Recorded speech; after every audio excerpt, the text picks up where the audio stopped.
Welcome back to Vision in the Valley.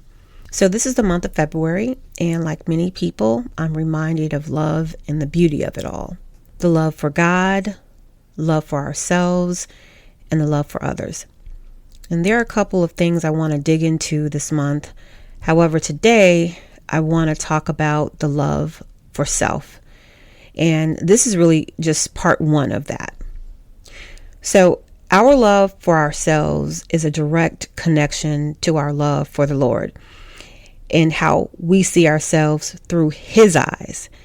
If you know that you're special to Him, then things are different for you. If you know that He loved you first, things are different. If you know that your quest to be in alignment with His word and His will for your life, that it's a journey and not a destination, then things are different.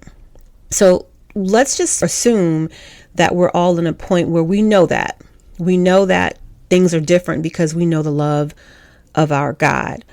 So just because you know that love, just because you know that you are loved, doesn't mean that you're not going to have moments, and I call them valley moments, those low places where you feel defeated, you feel like you're on your own, you feel like you've run a good race, but you're weary now.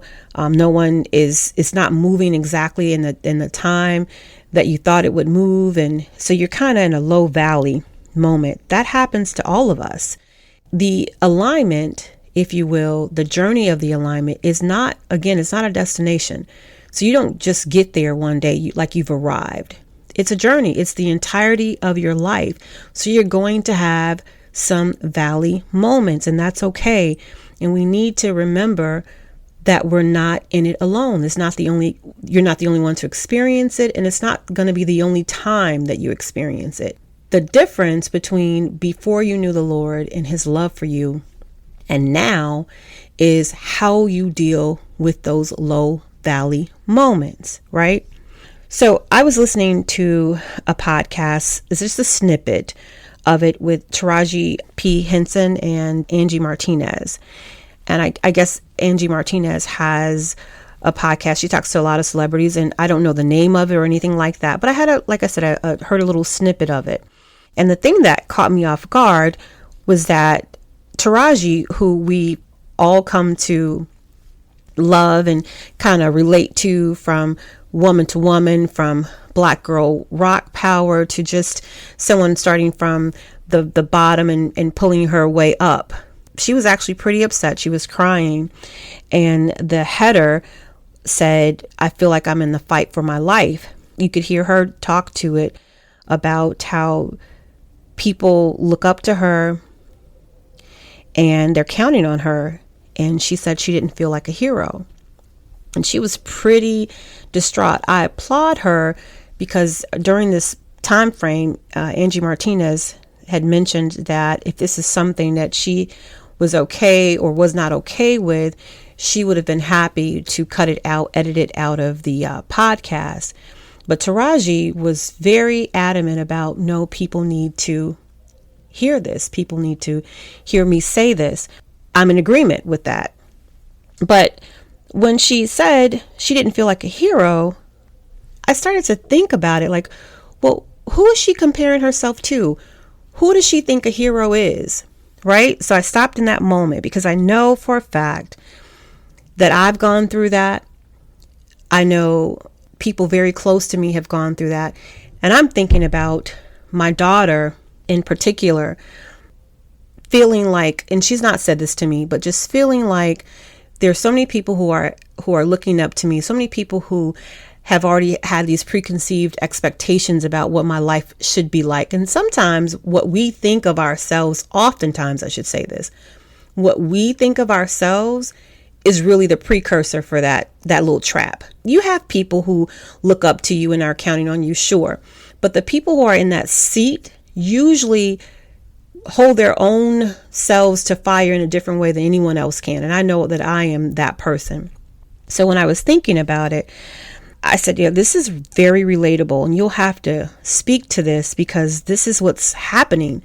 We are in a great space. We're doing great things, but it still doesn't seem like it's enough. And the enemy will use a moment of confusion, a moment of weariness to make us think it's bigger than just that moment, or perhaps that we won't get out of it, or we're not living up to the expectation. So I'm going to stop right there for a second and kind of talk about my love for nature. You've heard me talk about, I love nature channels. Like, first of all, I am not the one to put on some hiking gear and a backpack and get out in the wilderness. That is not the kind of love and appreciation for nature I'm talking about. I love reading about nature. I love watching the nature shows. I remember being, 10, 11. And I always had money because I worked. I started working at a very early age. So I remember sending off for National Geographic. I started to, I subscribed to the National Geographic. People who know me were like, yeah, that's so Quan. That sounds about right. But anyway, I've had this love for nature for a long time. And I still watch shows. You hear me speak on them throughout the podcast. And this particular episode I was watching was about peacocks. And by this time, you guys know that the peacocks that we refer to usually, the one with the beautiful, brilliant colors and feathers, those are male peacocks. But for the purpose of what I'm talking about today, it doesn't matter whether they're male or female, but just that little tidbit of information, those are males. But I was watching how brilliant the colors were. And it always makes me think about how awesome God is, because he puts such intentionality into every single thing, every single species, it just amazes me in a way that I just get excited every time I think about it. And I'm watching the peacock kind of strut about, and the commentator, or the narrator, I should say, said, but its feathers are weighing it down. So the peacocks are truly flightless birds.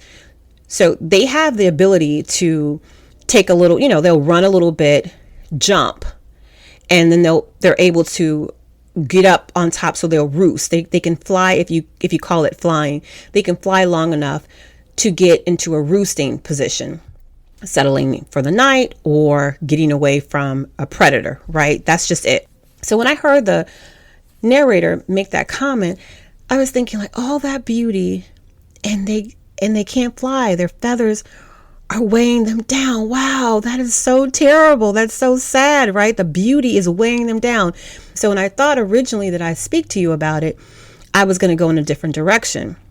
But then I connected what was happening with Taraji and what's happening with a lot of us with this flightless bird. So the Lord blesses us with favor according to our ability, right? So the flightless bird can't compare himself to the eagle. He's staying in his own lane. He's not walking around wondering what flight is like, because although he cannot fly, he's been given the brilliance of these majestic feathers that people love, that he knows what he's holding on to. He knows what he has. And so instead of comparing himself to another bird, a flyer, he's not doing that. And then he probably isn't comparing himself to any other creature, even the flightless birds, because again, the blessings are according to our abilities. So when I think about Taraji, and when I think about myself or my daughter or anyone who is like just in doing great things, moving according to God's will, doing what they believe they've been called to do, and they get into a low valley moment, remember that you are blessed. Your favor comes from God according to your ability.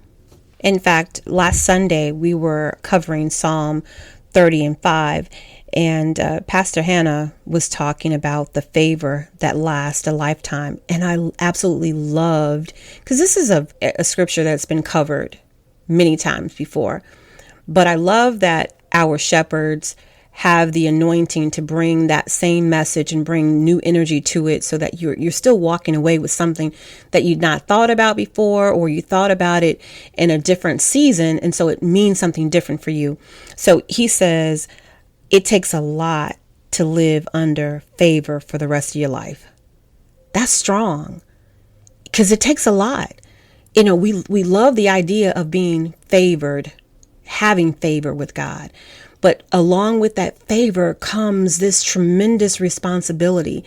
And the enemy is very strategic in that when there's an opening for, from some confusion, or I'm tired, or things didn't go as I thought they should have, then, I must not be doing the job well enough. I must not be doing it fast enough. I must not be reaching the number that I'm supposed to reach. Whatever it is, that's what's happening to you.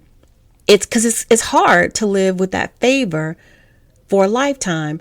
But at the same time, that favor is what catapulted us to where we are, to where we're headed.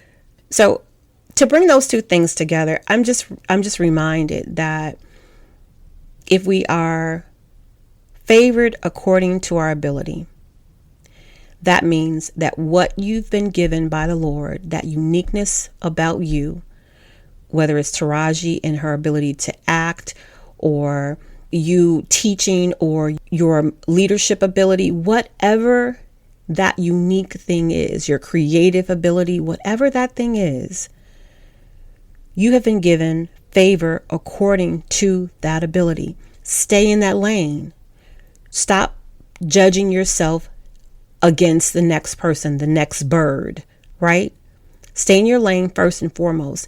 And then if you know that that's your calling, it is okay to be tired. It's okay to be weary. We're human, and it's going to happen. But you also need to know that if you're doing what you've been called to do, you've already been the hero. The hero, to me, is the person who does the thing they need to do and is not for themselves. Be okay with your ability to do the thing that you've been called to do, and that's enough. So sometimes our assignments is just to show off our feathers. Be okay with who God created you to be. If you're a peacock, your assignment is to show the world the beauty of your colors and your grace. Be an instrument of inspiration, because being a vessel to inspire the next person to be their best is more than enough. It's actually a blessing for you and those who you inspire. And yeah, the feathers are heavy and they prevent you from doing some other things, but the spotlight is on you, and you need those feathers for the brilliant strut you do that only you can do. He didn't choose everyone to be a peacock, because he gave us favor according to our ability. He gave you those heavy feathers because he knew he could trust you with it. He knew that you could handle it. You wouldn't just drag them, but that you would definitely raise them high and strut. You would represent. So strut. And while you're strutting, while you're doing the thing that comes natural to you, doing the thing that is natural for you, you're also inspiring people. And to me, that's what a hero is. So will you just please strut? I can't wait to talk to you soon.